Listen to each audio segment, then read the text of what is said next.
Hey everyone, and welcome to Screams After Midnight TV edition. I am Peter, that is Tim, and we talk about, well, Tales from the Crypt on this show, which luckily is coming to an end because it's been terrible for about 3 seasons. So this is going to be season 7, episode 10. Oh, we're so close. This is called About Face, so full spoilers for the episode, as always.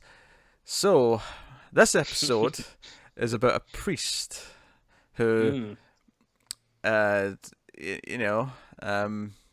more specifically, he's a minister, and he's been fathering daughters without realizing. He's a bit of a playboy, as far as ministers go. And the daughter shows up, when she's like 16, 18, whatever her age is, and is like, "Hey, I'm your kid," and he tries to accept her into his life purely just so that he can kind of bolster his book tours, because he writes a lot of books about faith and family and all that bollocks. So that's the gist of the episode. I just hit my headphones a little bit. They're glitching. Tim. Oh, yeah. So normally I would ask you the question, but I actually want to jump in first this time. Oh, okay. All right. Go ahead, please. I'll ask the question then. Did you enjoy this episode of Tales from the Crypt? I kind of loved it. Now, I'm not saying it's good. I'm not saying it's good. It's a bad episode. It's a bad story. Okay. But you were on a lot of drugs. But I was definitely laughing and generally enjoying how bad it was more than I have been in a while. As soon as because the opening scene is, this woman's giving birth, right? It's set like 16, 18 years before the story starts. The main story, and she's giving birth, and someone says, "Oh, who's the father?" Right? And it cuts to this flashback of this minister giving like a sermon as he's having sex with her, and he's sort of talking about how, "Oh, the Lord wills this, yes, embraced by God," and he's rocking back and forth as he's having sex, and she's on the table, and this scene just made me laugh so much. It was so ridiculous. I think he's even holding a crucifix up as he's doing it. Yeah. I mean, I'll give that to you. It definitely, yeah, I mean, it's not a good episode for sure. I mean, I guess if you're comparing it to other episodes this season, I guess it, it can stand out a little bit as, I guess it's not as boring as some of the others. It's easily the most fun I've had all season. I will say that. Again, it's not good. I do not want to make anyone think I'm saying it's good, because it's not. But because the twist at the end is bullshit and comes out of nowhere. Like it just okay. And and you're not joking though. I mean, there literally is a twist at the end. Yes, there's literally a twist at the end. And I think the other reason why I kind of had fun with this is because I thought the actor playing the minister, who was he was kind of delightfully awful to watch. Like, not that he's a bad actor, but in the sense that his character's so sleazy and scummy.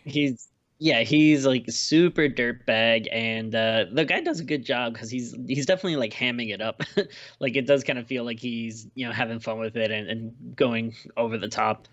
But yeah, I don't know. I do agree. There was like some moments where I was kind of like, all right, what are we doing here? Like, this is crazy. But I don't know. I do think it did drag a bit. Like, all the stuff with I feel like, once the daughter shows up, which, is pretty early on and stuff, but I feel like, unfortunately, she's kind of a boring character. I do think the other daughter is definitely very interesting, but yeah, it's kind of, you don't really get like that much with them. And then the twins, it's the same actors playing both. Here's the other moment I liked actually early on is when she comes to see him, right, and like immediately as soon as we meet the minister in present day, and he's got who turns out to be his wife. What's her name? Let me just check. Sarah. She immediately is like making like little digs at him about hiring a new secretary. Right? She clearly knows this is clearly something he's been doing for decades. He's been hiring secretaries and having sex with them. I think their mother was a maid, they said.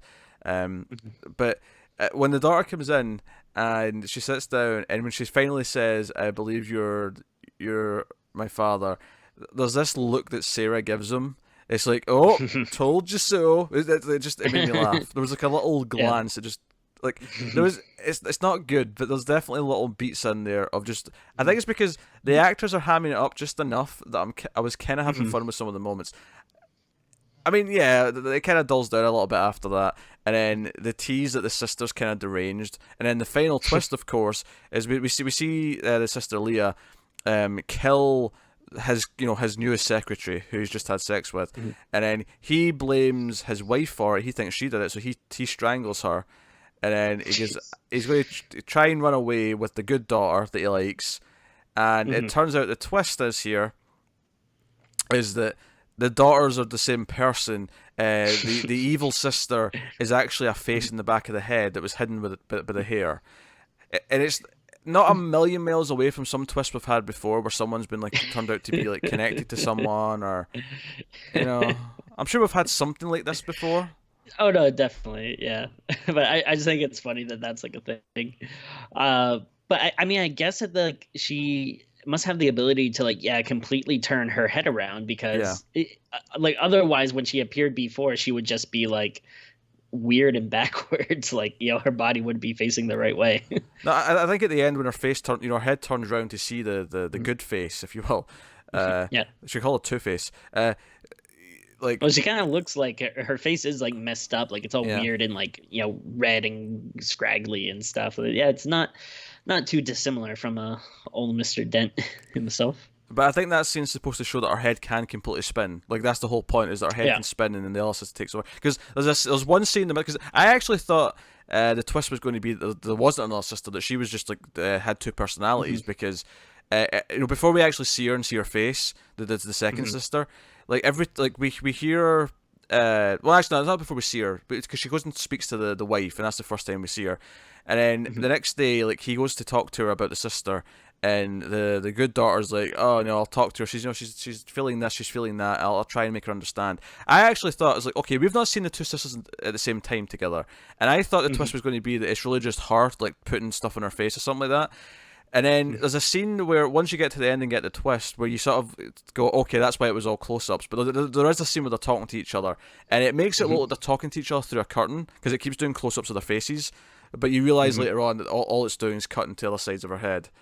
But yeah, it's pretty smart filmmaking. I don't know if I'd go that far, but but I mean, is there setup for this twist? Is there something in the themes that leads to like the idea of her having two heads or two faces? Well, no, I mean that would require going back and rewatching the episode, which we simply cannot do. No, we can't. It's got a timer on it. Once it's been watched, it's locked off forever. We can't go back and watch it. Yeah, I agree with that.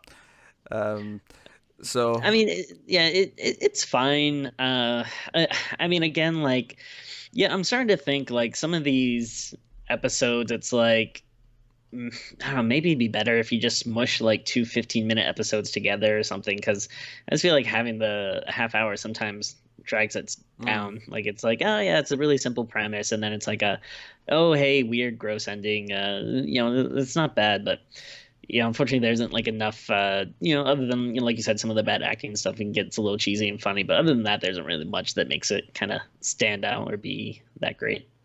In general, yes, this season, this looks like a ray of sunshine. Oh, sure. Compared to the rest of this season. Because I was at least laughing during this, which is something I've not done like all season. I've been miserable all season. So this is not a good episode by any means, but it was definitely the most entertaining that we've had in a while. And, for what it's worth, at this point, it's a saving grace, and we have 3 episodes left. Maybe they'll be better, maybe they'll be worse. Probably worse, unfortunately. I'm not feeling confident. Yeah. Yeah, I don't know. I am weirdly excited because we are so close to the end.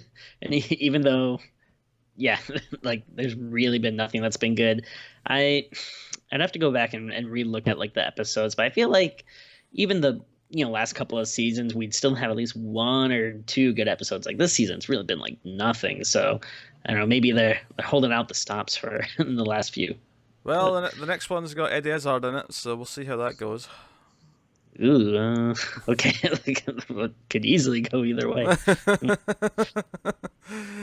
Oh dear. Yeah. So that's been what was that episode called? About A, face. a I mean, the face. title makes more sense, admittedly. Yeah. It's again, that's Okay, no, smart. actually, you know what? I'm going to justify the twist, kind of, Okay. thematically, right? So the reason why it's Are called you gonna About turn your Face. head around and we just see Connor? Oh God, that's a terrifying thought. Don't do that to me, Tony. So, the whole episode, like the whole thing with his character, the minister, is that he's this sleazeball, but he makes money off portraying this kind, worshipping minister, this preacher, and he sells books about God. He sells books about faith. And he wants to take in the daughters, not because he actually wants to take responsibility, but because having a family image looks good for his career. It's all about the face value, the image that he's presenting. Face So value. so the daughters having the good face and then the bad evil face, which is what she really is kind of thematically tying into that. Oh, okay. It's not great, but it's there. Yeah. I'll give it to you. Yeah, it's not bad. I mean, I'm sure they could have tightened it up in some ways and it could have been, yeah, a lot cooler. But at least there's some stuff there. Yeah. All right. Are we done? Is that another Tales from the Crypt done? Yay. I think so. Yeah. You can let us know what you thought of this episode in the comments below. Like and subscribe, all that stuff. Get us on the Twitters at mailed_fudge for channel updates. Or you can actually get us specifically at Screams Midnight for horror movie shenanigans. You can do that. Get us on patreon.com/MailFuzzTV if you want to support the channel and everything we do here at Screams and MailFuzzTV in general. You get some stuff early, you get some exclusives. We just started doing one bonus movie review a month for Patreon at Screams After Midnight. The first episode was The Invisible Maniac, which me and Tim did. So you can go check it out if you're a patron. That costs $1 to get that bonus episode, amongst other things. So Would have been weird if you did it without me. yes, I agree. Or Jolie should have actually, Tim, is you should have like stayed off camera so you look like invisible. Just have the mic like pointing offside, and just have, you could have been invisible. We could have both been invisible. We could have just had both screens be empty, and we'd just be off camera talking. That would have been good. Yeah.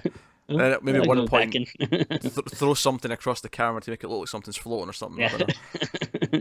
I'll just rip your shirt off at some point. That's a reference to the movie. Don't let that be weird. So anyway, that has been Tales from the Crypt. Thank you very much once again for watching or listening. We always appreciate it. Keep watching scary TV, guys, and we will see you next time.